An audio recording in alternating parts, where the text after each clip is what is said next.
Hello, Paul here from EMD Motorsport, Caringbah. Just want to show you what we've done on this vehicle here.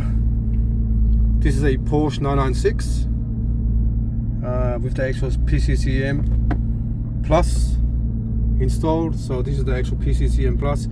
They're available from Porsche.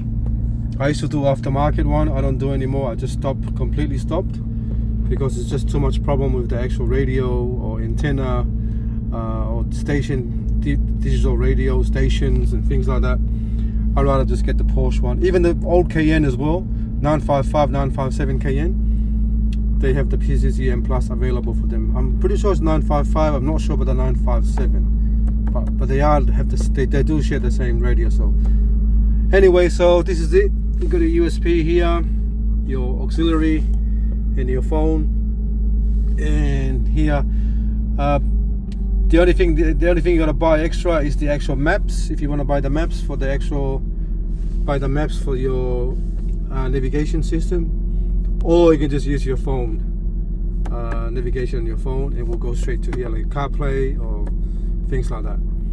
But just a quick video to show you guys how it looks like. That's pretty much it. Okay. Thanks for watching, and please subscribe.